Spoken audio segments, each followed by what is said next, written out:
ನನ್ನ ಒಡೆಯನು ರಕ್ಷಕನು ವಿಮೋಚಕನು ಅತಿ ಬೇಗನೆ ಬರಲಿರುವ ಮೊದಲಿಂಗನಾದಂಥ ಯೇಸು ಕ್ರಿಸ್ತನ ನಾಮದಲ್ಲಿ ಕೂಡಿ ಬಂದಿರತಕ್ಕಂಥ ಎಲ್ಲರೂ ನಾನು ವಂದಿಸ್ತಾ ಇದ್ದೇನೆ.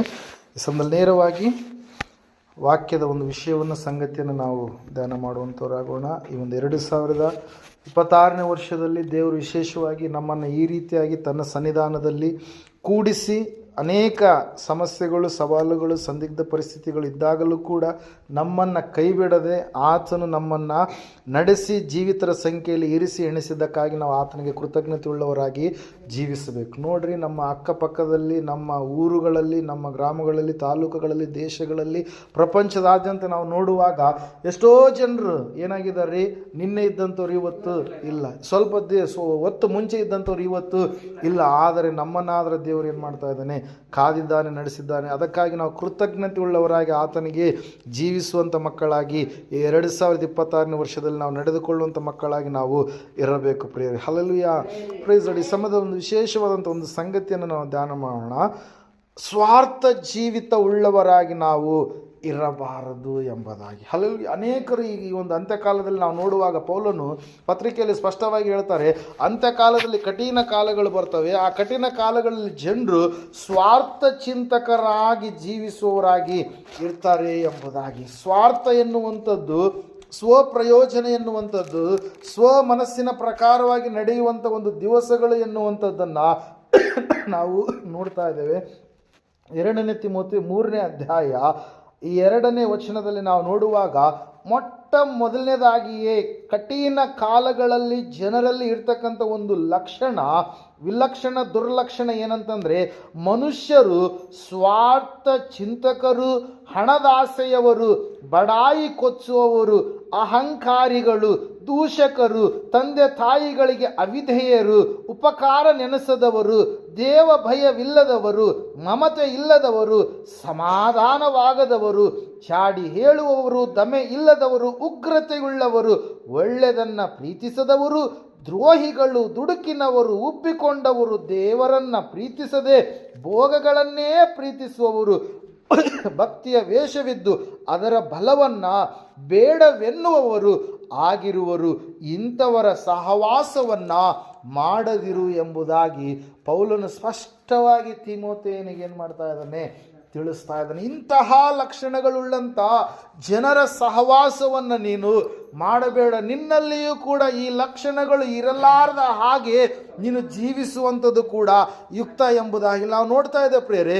ಸ್ವಾರ್ಥ ಜೀವಿತದಿಂದ ನಾವು ಏನನ್ನೂ ಕೂಡ ಸಾಧಿಸೋದಕ್ಕೆ ಸಾಧ್ಯ ಇಲ್ಲ. ನಿಸ್ವಾರ್ಥವಾದಂಥ ಜೀವಿತ ದೇವರು ಮೆಚ್ಚುವಂಥ ಜೀವಿತವಾಗಿದೆ. ನಿಸ್ವಾರ್ಥವಾಗಿ ನಾವು ಬದುಕುವಾಗ ನಾವು ಆತ್ಮಿಕವಾದಂಥ ಸಂತೋಷವನ್ನು ಅನುಭವಿಸುವವರಾಗಿ ನಾವು ಇರ್ತೀವಿ.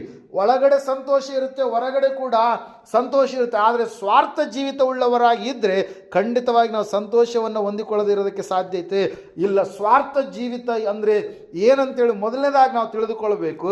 ನೀವು ಸತ್ಯವೇದ ಪುಸ್ತಕದಲ್ಲಿ ಜ್ಞಾನೋಕ್ತಿಗಳ ಪುಸ್ತಕ 3ನೇ ಅಧ್ಯಾಯ 5ನೇ ವಚನವನ್ನು ನೀವು ನೋಡಿದ್ದೇ ಆದರೆ ಅಲ್ಲಿ ವಾಕ್ಯ ಈ ರೀತಿಯಾಗಿ ಹೇಳ್ತಾ ಇದೆ. ಏನಂತ ಹೇಳಂತಂದರೆ, ಸ್ವಬುದ್ಧಿಯನ್ನೇ ಆಧಾರ ಮಾಡಿಕೊಳ್ಳದೆ. ಒಂದ್ಸಾರಿ ಆ ವಚನವನ್ನು ಓದಿಕೊಳ್ಳೋಣ ನಾವು. ಜ್ಞಾನೋಕ್ತಿ 3:5 ಓಕೆ.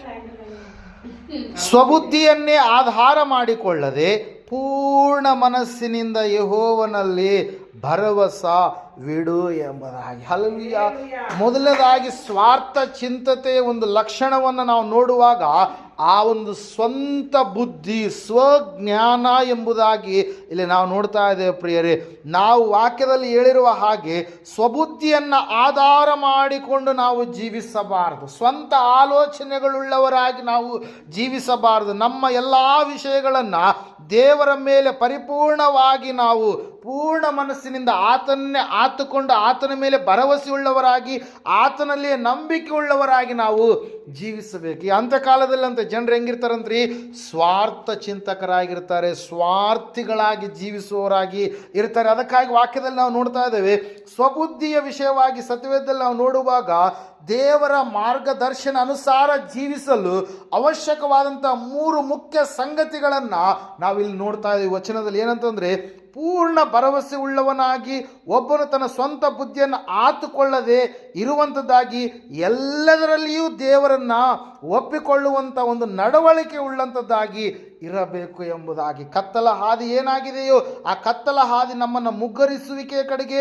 ನಮ್ಮನ್ನು ದೋಷಿಗಳನ್ನಾಗಿ ನಿಲ್ಲಿಸುವಂಥದ್ರ ಕಡೆಗೆ, ಮೂರ್ಖತನದಲ್ಲಿ ನಡೆಯುವಂಥದ್ರ ಕಡೆಗೆ ನಮ್ಮನ್ನು ಏನು ಮಾಡುತ್ತಾರೆ, ನಡೆಸುವಂಥದ್ದಾಗಿದೆ. ಅದಕ್ಕಾಗಿ ದಾವೀದನು ನನ್ನನ್ನು ನೀಟಾದ ಮಾರ್ಗದಲ್ಲಿಯೇ ನೀನು ಏನು ಮಾಡಬೇಕು, ನಡೆಸು ಎಂಬುದಾಗಿ ಪ್ರಾರ್ಥನೆ ಮಾಡಿರುವಂಥದ್ದು ಮಾತ್ರವಲ್ಲ, ನಾವು ಕೂಡ ಆ ರೀತಿಯಾಗಿ ಪ್ರಾರ್ಥಿಸುವವರಾಗಿರ್ಬೇಕಂತೇಳಿ ವಾಕ್ಯ ವಚನ ಸ್ಪಷ್ಟವಾಗಿ ನಮಗೆ ಹೇಳ್ತಾ ಇದೆ ಪ್ರಿಯರೇ. ನೀಟಾದಂಥ ಮಾರ್ಗ ಯಾವಾಗಲೂ ಕೂಡ ಯಥಾರ್ಥವಾದ ಮಾರ್ಗವಾಗಿ, ಯಾವಾಗಲೂ ಕೂಡ ನೀತಿಯನ್ನು ಅನುಸರಿಸುವಂಥ ನೀತಿವಂತಿಕೆಯ ಮಾರ್ಗವಾಗಿ, ಸಂಪೂರ್ಣವಾಗಿ ದೇವರ ಆಶೀರ್ವಾದದಿಂದ ಕೂಡಿದಂಥ ಮಾರ್ಗವಾಗಿ, ನಮ್ಮನ್ನು ಸರಿಯಾದ ಗುರಿ ಮತ್ತು ದೇವರನ್ನು ಮುಟ್ಟುವಂಥ, ದೇವರ ಕಡೆಗೆ ನಡೆಸುವಂಥ ಗುರಿಯಾಗಿ ಅದೇನಾಗಿರುತ್ತೆ, ಇರುವಂಥದ್ದಾಗಿದೆ ಪ್ರಿಯರೇ. ಅದಕ್ಕಾಗಿ ನಾವು ನೋಡ್ತಾ ಇದ್ದೇವೆ, ವಾಕ್ಯ ಹೇಳ್ತದೆ, ಸತ್ಯವೇದ ಹೇಳ್ತಾ ಇದೆ ಸ್ಪಷ್ಟವಾಗಿ, ಮೊದಲನೇದಾಗಿ ನಮ್ಮಲ್ಲಿರ್ತಕ್ಕಂಥ ಈ ಒಂದು ಸ್ವಾರ್ಥ ಚಿಂತಕ ಆ ಒಂದು ಜೀವಿತದಲ್ಲಿ ಮೊದಲನೇದಾಗಿ ಸ್ವಬುದ್ಧಿಯ ಒಂದು ಜೀವಿತ ನಮ್ಮಿಂದ ತೆಗೆದುಹಾಕಿಕೊಂಡು ನಾವು ಸಂಪೂರ್ಣವಾಗಿ ಎಲ್ಲ ವಿಷಯಗಳನ್ನು ದೇವರ ಮುಂದೆ ನಾವು ಒಪ್ಪಿಸಿಕೊಡುವಂಥ ವ್ಯಕ್ತಿಗಳಾಗಬೇಕು. ಯಾರು ಸ್ವಬುದ್ಧಿಯನ್ನು ಆಶ್ರಯಿಸಿಕೊಳ್ತಾರೋ, ಸ್ವಂತ ಆಲೋಚನೆ ಉಳ್ಳವರಾಗಿರ್ತಾರೋ, ಖಂಡಿತವಾಗಿ ಅವರು ಎಡವಿ ಬೀಳುತ್ತಾರೆ, ಅವರು ದೋಷಿಗಳಾಗಿ ಕಾಣಿಸಿಕೊಳ್ತಾರೆ, ಅವರು ಕತ್ತಲಲ್ಲಿ ಜೀವಿಸುವವರಾಗಿರ್ತಾರೆ, ಅವರು ದೇವರಿಗೆ అయిష్టವಾದಂಥ ಮಾರ್ಗದಲ್ಲಿ ನಡೆಯುವವರಾಗಿ ಇರ್ತಾರೆ ಪ್ರಿಯರೇ. ಅದಕ್ಕಾಗಿ ಸ್ವಬುದ್ಧಿಯನ್ನು ನಾವು ಅನುಸರಿಸದೆ ಎಲ್ಲ ವಿಷಯಗಳಲ್ಲಿ ಪೂರ್ಣ ಮನಸ್ಸಿನಿಂದ ದೇವರ ಮೇಲೆ ಭರವಸೆ ಇಟ್ಟು ನಾವು ನಡೆಯುವಂಥ ಮಕ್ಕಳಾಗಬೇಕು. ಎರಡನೇದಾಗಿ ನಾವು ಸ್ವಾರ್ಥ ಜೀವಿತದ ಒಂದು ಲಕ್ಷಣವನ್ನು ನಾವು ನೋಡುವಾಗ ಮೊದಲನೇ ಕೊರಿಂಥದವರಿಗೆ ಬರೆದ ಪತ್ರಿಕೆ 13ನೇ ಅಧ್ಯಾಯ 4 ಮತ್ತು 5ನೇ ವಚನಗಳನ್ನು ನಾವು ಈ ಸಮಯದಲ್ಲಿ ಓದಿಕೊಳ್ಳೋಣ. ಅಲ್ಲಿ ಸತ್ಯವೇದ ಈ ರೀತಿಯಾಗಿ ಹೇಳ್ತಾ ಇದೆ, ಪ್ರೀತಿ ಬಹು ತಾಳ್ಮೆಯುಳ್ಳದ್ದು, ಪ್ರೀತಿ ದಯೆ ತೋರಿಸುವಂಥದ್ದು, ಪ್ರೀತಿ ಹೊಟ್ಟೆ ಕಿಚ್ಚು ಪಡುವುದಿಲ್ಲ, ಹೊಗಳಿಕೊಳ್ಳುವುದಿಲ್ಲ, ಉಬ್ಬಿಕೊಳ್ಳುವುದಿಲ್ಲ, ಮರ್ಯಾದೆಗೆಟ್ಟು ನಡೆಯುವುದಿಲ್ಲ, ಸ್ವಪ್ರಯೋಜನವನ್ನು ಚಿಂತಿಸುವುದಿಲ್ಲ, ಸಿಟ್ಟುಗೊಳ್ಳುವುದಿಲ್ಲ, ಅಪಕಾರವನ್ನು ಮನಸ್ಸಿನಲ್ಲಿ ಇಟ್ಟುಕೊಳ್ಳುವುದಿಲ್ಲ ಎಂಬುದಾಗಿ ಇಲ್ಲಿ ವಚನದಲ್ಲಿ ನಾವು ನೋಡ್ತಾ ಇದ್ದೇವೆ. ಸ್ವಪ್ರಯೋಜನವನ್ನು ಚಿಂತಿಸುವುದು ಇಲ್ಲ ಎಂಬುದಾಗಿ. ಹಲ್ಲೆಲೂಯಾ. ಸ್ಪಷ್ಟವಾಗಿ ನಾವು ನೋಡ್ತಾ ಇದ್ದೇವೆ, ಸ್ವಪ್ರಯೋಜನವನ್ನು ಚಿಂತಿಸುವಂಥ ಒಂದು ಜೀವಿತ ಅದು ಸ್ವಾರ್ಥ ಒಂದು ಜೀವಿತ. ಸ್ವಬುದ್ಧಿಯನ್ನು ಅನುಸರಿಸಿ ನಡೆಯುವಂಥ ಜೀವಿತ ಅದು ಒಂದು ಸ್ವಾರ್ಥವಾದಂಥ ಜೀವಿತ. ಆದರೆ ದೇವರ ಮಕ್ಕಳಾದಂಥ ನಾವು ಸ್ವಬುದ್ಧಿಯನ್ನು ಆತುಕೊಂಡು ಜೀವಿಸುವವರಾಗಿ ಇರಬಾರದು. ನಾವು ದೇವರ ಮೇಲೆ ಆತುಕೊಳ್ಳಬೇಕು. ಎರಡನೇದಾಗಿ ಸ್ವಪ್ರಯೋಜನವನ್ನು ಚಿಂತಿಸಲಾರದೆ ನಾವು ಜೀವಿಸಬೇಕು. ಹಲ್ಲೆಲೂಯಾ. ಅಲ್ಲಿ ವಾಕ್ಯ ಸ್ಪಷ್ಟವಾಗಿ ಹೇಳುತ್ತೆ, ಸ್ವಪ್ರಯೋಜನವನ್ನು ಚಿಂತಿಸುವುದಿಲ್ಲ. ಯಾವುದಂದ್ರಿ, ದೇವರಿಂದ ನಾವು ಪ್ರೀತಿಯ ಒಂದು ಲಕ್ಷಣಗಳನ್ನು ನಾವು ಅನುಭವಿಸುವವರಾಗಿ, ಸವಿಯುವವರಾಗಿ, ಪ್ರೀತಿಯಲ್ಲಿ ನಾವು ನಡೆಯುವವರಾಗಿ ಇರುವಾಗ ಮಾತ್ರ ಈ ಲಕ್ಷಣಗಳು ನಮ್ಮಲ್ಲಿ ಕಂಡು ಬರೋದಕ್ಕೆ ಸಾಧ್ಯ ಆಗುತ್ತೆ ಪ್ರಿಯರೇ. ಲೋಕವನ್ನು ನಾವು ನೋಡುವಾಗ ಹೆಚ್ಚಾಗಿ ಬೆಲೆ ಕೊಡುತ್ತದೆ. ಯಾವುದಕ್ಕೆ ರೀ? ಹಣಕ್ಕೆ, ಆಸ್ತಿಗೆ, ಹೆಸರಿಗೆ, ಅಧಿಕಾರಕ್ಕೆ, ಹೊಗಳಿಕೆಗೆ ಲೋಕ ಎನ್ನುವಂಥದ್ದು ಬೆಲೆ ಕೊಡುತ್ತೆ. ಆದರೆ ನಿಜವಾದಂಥ ಪ್ರೀತಿಯಲ್ಲಿ ಇರೋದಕ್ಕೆ ಸಾಧ್ಯ ಇಲ್ಲ. ಅದು ದುರಾಸೆ ಪಡೋದಿಲ್ಲ ಯಾವುದು? ಪ್ರೀತಿ ಎನ್ನುವಂಥದ್ದು. ಮತ್ತು ನಾವು ನೋಡುವಾಗ ಸತ್ಯವೇದ ಈ ರೀತಿಯಾಗಿ ಹೇಳುತ್ತೆ, ಅದು ಬಹಳ ತಾಳ್ಮೆಯುಳ್ಳದ್ದಾಗಿರುತ್ತಂತ್ರಿ. ಯಾವುದ್ರಿ? ಪ್ರೀತಿ ಪ್ರಿಯರೇ. ದೇವರನ್ನು ನಂಬಿದಂಥ ಮಕ್ಕಳಲ್ಲಿ ಏನಿರಬೇಕಂತೆ? ಪ್ರೀತಿ ಇರಬೇಕು. ಹಲ್ಲೆಲೂಯಾ. ದಯೆಯನ್ನು ಇತರರಿಗೆ ತೋರಿಸುವಂಥದ್ದು, ಸ್ವಪ್ರಯೋಜನವನ್ನು ಚಿಂತಿಸಲಾರದೆ ಜೀವಿಸುವಂಥ ಲಕ್ಷಣವುಳ್ಳದ್ದಾಗಿ ಅದನ್ನು ನಾವಿಲ್ಲಿ ನೋಡ್ತಾ ಇದ್ದೇವೆ. ಅದಕ್ಕಾಗಿ ದುರಾಸೆ ಇರೋದಿಲ್ಲ ಅದರಲ್ಲಿ, ಯಾವಾಗಲೂ ಇತರರ ಹಿತವನ್ನು ಬಯಸುವಂಥದ್ದಾಗಿದೆ. ಆ ಹಿತ ದೇವರಲ್ಲಿಯೂ ಕೂಡ ಇದೆ. ಯಾಕಂದರೆ ದೇವರು ಒಳ್ಳೆಯವರ ಮೇಲೆಯೂ ಕೆಟ್ಟವರ ಮೇಲೆಯೂ ತನ್ನ ಸೂರ್ಯನನ್ನು ಮೂಡುವಂತೆ ಮಾಡುತ್ತಾನೆ. ದೇವರು ನೀತಿವಂತರ ಮೇಲೆ ಅನೀತಿವಂತರ ಮೇಲೆಯೂ ಕೂಡ ತನ್ನ ಮಳೆಯನ್ನು ಆತನೇನು ಮಾಡ್ತಾನೆ? ಬರ ಮಾಡ್ತಾನೆ. ಹಲ್ಲೆಲೂಯಾ. ಅದಕ್ಕಾಗಿ ದೇವರಂತೆ ಆತನು ಯಾವಾಗಲೂ ಕೂಡ ಒಳ್ಳೆಯದನ್ನೇ ನಮ್ಮ ಜೀವಿತದಲ್ಲಿ ಮಾಡುವ ಆತನಾಗಿದ್ದಾನೆ. ನಾವು ಕೂಡ ಸ್ವಪ್ರಯೋಜನವನ್ನು, ಸ್ವಂತ ಪ್ರಯೋಜನವನ್ನು ಕುರಿತಾಗಿ ನಾವು ಜೀವಿಸುವವರಾಗಿ ಇರಬಾರದು. ಸ್ವಂತ ಆಲೋಚನೆಗಳುಳ್ಳವರಾಗಿ ಜೀವಿಸುವವರಾಗಿ ಇರಬಾರದು. ಇಲ್ಲಿ ವಾಕ್ಯ ಸ್ಪಷ್ಟವಾಗಿ ಹೇಳುತ್ತೆ, ಆ ಪ್ರೀತಿಯಂತೆ ದೇವರನ್ನು ನಂಬಿದಂಥ ಮಕ್ಕಳಲ್ಲಿ ಕಾಣಿಸಿಕೊಳ್ಳಬೇಕಂತ ಒಂದು ಮುಖ್ಯವಾದಂಥ ಲಕ್ಷಣ ಏನಂತಂದರೆ, ಅವರು ಸ್ವಪ್ರಯೋಜನವನ್ನು ಚಿಂತಿಸುವವರಾಗಿ ಇರುವುದಿಲ್ಲ ಎಂಬುದಾಗಿ. ಹಲ್ಲೆಲೂಯಾ. ಈ ರೀತಿಯಾಗಿ ನಡೆಯುವಂಥದ್ದು ಎಷ್ಟೋ ಆಶೀರ್ವಾದ ಪ್ರೇರಿ. ಇವತ್ತಿನ ದಿವಸದಲ್ಲಿ ನಾವು ನೋಡ್ತಾ ಇದ್ದೇವೆ, ಪೌಲನು ಹೇಳಿದ ಹಾಗೆ ಸ್ವಾರ್ಥ ಚಿಂತಕರು ಹೆಚ್ಚೆಚ್ಚಾಗಿ ಲೋಕದಲ್ಲಿ ಸಭೆಯಲ್ಲಿ ಇರುವಂಥದ್ದನ್ನು ಕೂಡ ನಾವೇನು ಮಾಡ್ತಾ ಇದ್ದೇವೆ, ನೋಡ್ತಾ ಇದ್ದೇವೆ. ಸಭೆ ಎನ್ನುವಂಥದ್ದು ಕೇವಲ ಸ್ವಾರ್ಥತೆಯ ಕೇಂದ್ರಗಳಾಗಿ ಇವತ್ತಿನ ದಿವಸ ಬದಲಾವಣೆ ಆಗುವಂಥದ್ದನ್ನು ಕೂಡ ನಾವು ಕಾಣ್ತಾ ಇದ್ದೇವೆ, ನೋಡ್ತಾ ಇದ್ದೇವೆ ಪ್ರೇರೆ. ದೇವರಾದರೂ ವಿಶಾಲವಾದಂಥ ಮನಸ್ಸನ್ನು, ವಿಶಾಲವಾದಂಥ ಹೃದಯವುಳ್ಳವರಾಗಿ ಎಲ್ಲರನ್ನ ಪ್ರೀತಿಸ್ರಿ ಎಂಬುದಾಗಿ ಹೇಳಿದರೆ, ಕೆಲವರನ್ನ ಮಾತ್ರ ಅವರು ಪ್ರೀತಿಸುವವರಾಗಿ ಇನ್ನು ಅನೇಕರನ್ನ ದ್ವೇಷಿಸುವವರಾಗಿ, ದೂಷಿಸುವವರಾಗಿ ಇರುವಂಥದ್ದನ್ನು ಕೂಡ ನಾವು ಕಾಣ್ತಾ ಇದ್ದೇವೆ ಪ್ರಿಯರೇ. ಅದು ನಿಜವಾದಂಥ ಸ್ವಾರ್ಥ ಚಿಂತನೆಯ ಜೀವಿತವೇ ಹೊರತು ಅದು ನಿಜವಾದಂಥ ನಿಸ್ವಾರ್ಥತೆಯ ಜೀವಿತ ಅದು ಅಲ್ಲ ಪ್ರಿಯರೇ. ಅದಕ್ಕಾಗಿ ವಾಕ್ಯದಲ್ಲಿ ನಾವು ನೋಡ್ತಾ ಇದ್ದೇವೆ, ವಾಕ್ಯ ಸ್ಪಷ್ಟವಾಗಿ ಹೇಳ್ತಾ ಇದೆ. ಏನಂತ ಹೇಳಿರಿ, ಎರಡನೇದಾಗಿ ಸ್ವಪ್ರಯೋಜನವನ್ನು ನಾವು ಚಿಂತಿಸಬಾರದು. ಸ್ವಂತ ಪ್ರಯೋಜನದ ಕುರಿತಾಗಿ ಚಿಂತೆ ಉಳ್ಳವರಾಗಿ ನಾವು ಇರಬಾರದು. ಫಿಲಿಪಿಯನಿಗೆ ಬರೆದ ಪತ್ರಿಕೆ 2:21 ವಚನದಲ್ಲಿ ಮೂರನೇದಾಗಿ ನಾವು ನೋಡುವಾಗಂತೆ ಈ ಸ್ವಾರ್ಥ ಜೀವಿತದ ಲಕ್ಷಣ ಎಂತಹ ಲಕ್ಷಣ ಅಂತಂದರೆ, ಓದಿಕೊಳ್ಳೋಣ ಈ ಸಮಯದಲ್ಲಿ. ಹಲ್ಲೆಲೂಯಾ.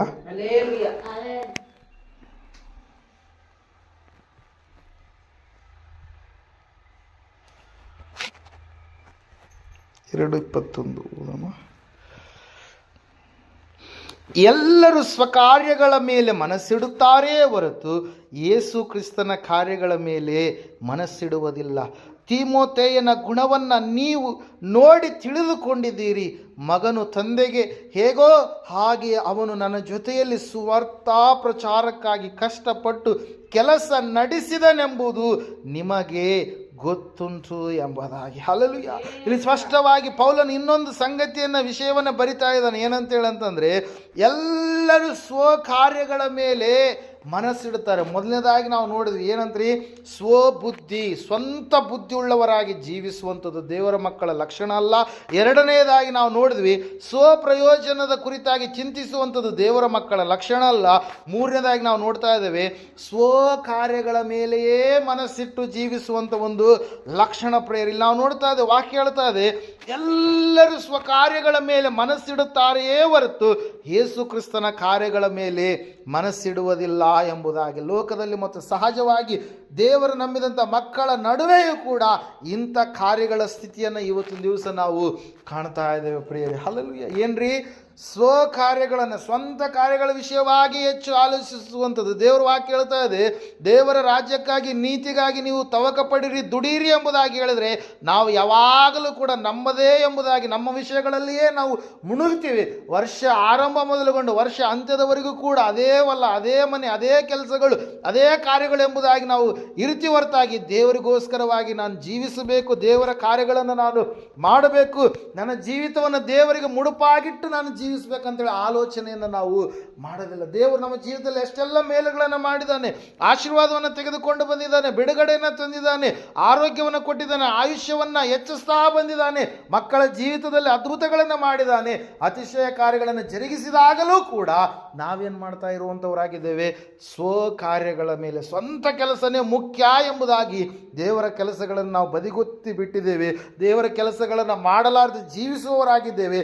ಆದರೆ ವಾಕ್ಯ ಹೇಳ್ತಾ ಇದೆ, ತಿಮೋಥೆಯನ ಗುಣ, ಯಾರ್ರೀ, ಪೌಲನ ಶಿಷ್ಯನಾಗಿರ್ತಕ್ಕಂಥ ವ್ಯಕ್ತಿ, ನಿಜಕುಮಾರನೆಂಬುದಾಗಿ ಹೇಳಿರ್ತಕ್ಕಂಥ ಆ ವ್ಯಕ್ತಿ ಎಂತಹ ವ್ಯಕ್ತಿ ಆಗಿದ್ದಂತಂದರೆ, ದೇವರ ಸೇವೆಗೋಸ್ಕರವಾಗಿ, ಸುವಾರ್ಥ ಪ್ರಚಾರಕ್ಕೋಸ್ಕರವಾಗಿ ಪೌಲನ ಸಂಗಡ ಅನೇಕ ಕಷ್ಟಗಳನ್ನು ಮಾಡಿ ಆತನು ಕೆಲಸವನ್ನು ನಡೆಸಿದನೆಂಬುದಾಗಿ ಇಲ್ಲಿ ವಾಕ್ಯ ಸ್ಪಷ್ಟವಾಗಿ ಏನು ಮಾಡ್ತಾ ಇದೆ, ನಮಗೆ ತಿಳಿಸ್ತಾ ಇದೆ ಪ್ರೇರೆ. ಅದಕ್ಕಾಗಿ ಇವತ್ತಿನ ದಿವಸದಿಂದ ನಾವು ಸ್ವಕಾರ್ಯಗಳನ್ನು ಮಾಡುವಂಥವ್ರು ಮಾತ್ರವಲ್ಲ, ಯೇಸು ಕ್ರಿಸ್ತನ ಕಾರ್ಯಗಳನ್ನು ಮಾಡುವವರಾಗಿ ನಾವು ಇರೋಣ. ಹಲ್ಲೆಲೂಯಾ.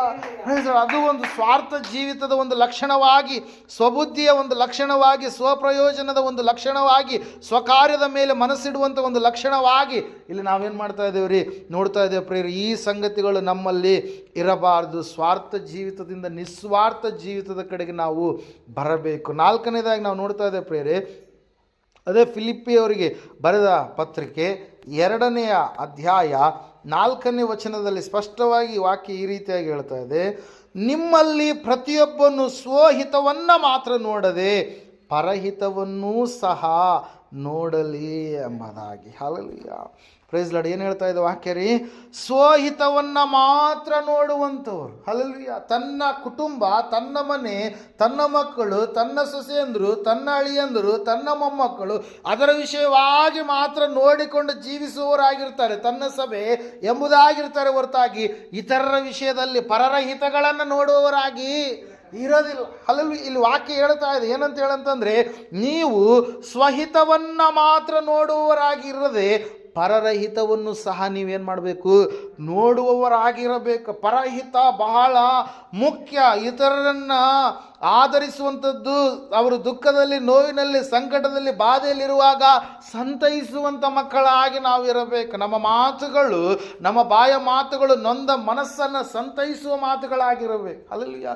ಇವತ್ತಿನ ದಿವಸಗಳು ಯಾರಾದರೂ ಏನಾದರೂ ತಪ್ಪು ಮಾಡಿದ್ರು ಅಂತೇಳಿ ನಮಗೆ ಗೊತ್ತಾದಾಗ ಅವರ ತಪ್ಪುಗಳ ಕುರಿತಾಗಿ ಇನ್ನೂ ಹೆಚ್ಚೆಚ್ಚಾಗಿ ಪ್ರಚಾರ ಮಾಡುವವರಾಗಿ ನಾವು ಇರದೆ ಅವರ ವಿಷಯದಲ್ಲಿ ಪ್ರಾರ್ಥಿಸುವವರಾಗಿ, ತಿಳಿಲಾರದು ಮಾಡಿದಂಥ ತಪ್ಪುಗಳನ್ನು ದೇವರೇ ನೀನು ಕ್ಷಮಿಸಪ್ಪ, ಅವರ ಜೀವಿತದಲ್ಲಿರ್ತಕ್ಕಂಥ ಬಲಹೀನತೆಗಳನ್ನು ಸಂಪೂರ್ಣವಾಗಿ ನೀವು ತೆಗೆದುಹಾಕು ಎಂಬುದಾಗಿ ಅವರ ಕುರಿತಾಗಿ ನಾವು ಪ್ರಾರ್ಥಿಸುವಂಥ ಒಂದು ಸ್ಥಿತಿ ಉಳ್ಳವರಾಗಿ ನಾವು ಇರಬೇಕು. ಇತರರ ಕುರಿತಾಗಿ ಪ್ರಾರ್ಥನೆ ಮಾಡುವಂಥದ್ದು ಖಂಡಿತವಾಗಿಯೂ ಕೂಡ ಆಶೀರ್ವಾದ. ಪ್ರೇರ ಯೋಬನು ತನ್ನ ಸ್ನೇಹಿತರಿಗೋಸ್ಕರವಾಗಿ ಪ್ರಾರ್ಥನೆ ಮಾಡಿದಾಗಂತೆ ದೇವರ ವಾಕ್ಯ ಹೇಳ್ತದೆ, ಸತ್ಯವೇದ ಹೇಳ್ತದೆ, ಅವ್ರು ಎಂತಹ ಸ್ನೇಹಿತರು?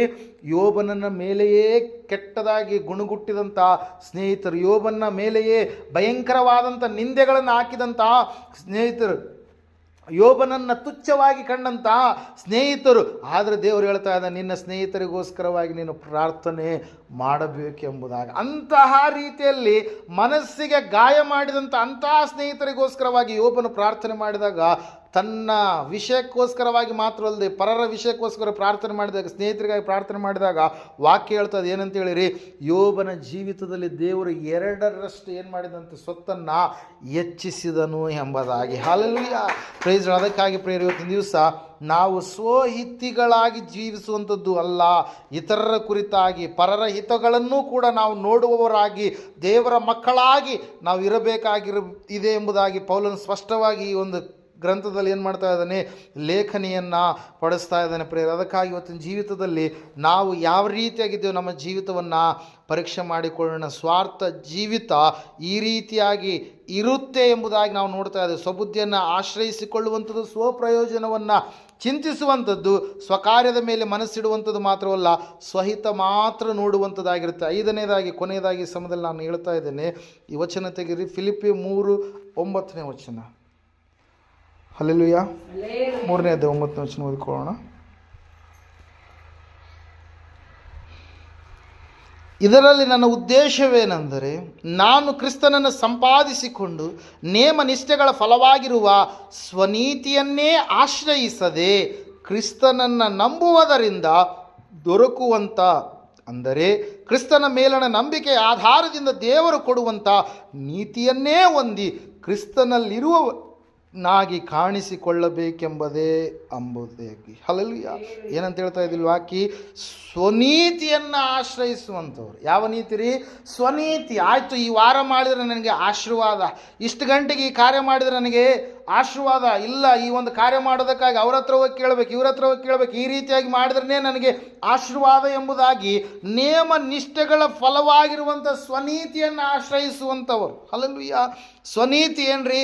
ನಾನು ಮೆಚ್ಚಿದ್ದೆ, ನಾನು ಅಂದುಕೊಂಡಿದ್ದೆ, ನಾನು ಒಂದು ಉದ್ದೇಶಿಸಿರುವಂಥದ್ದೇ ಇದೇ ನಿಜ, ಇದೇ ಒಂದು ಆಶೀರ್ವಾದಕ್ಕೆ ಮಾರ್ಗ ಎಂಬುದಾಗಿ ನಮ್ಮನ್ನು ನಡೆಸುತ್ತೆ. ಇಷ್ಟು ವಾರಗಳು ಮಾಡಿಬಿಟ್ರೆ ಆಯ್ತು, ನನಗೆ ನೇಮ ಅಂತೇಳಿ ಅಂತೀವಲ್ಲ, ಆ ನೇಮ ನಿಷ್ಠೆಗಳ ಫಲವಾಗಿ ಏನು ಸಿಗುತ್ತೆ ಅಂತ ನಮಗೆ? ಸ್ವನೀತಿ ಅನ್ನುವಂಥದ್ದು ಸಿಗುತ್ತೆ. ಹಲ್ಲೆಲೂಯಾ. ಯಾವ ನೀತಿ ಇದು?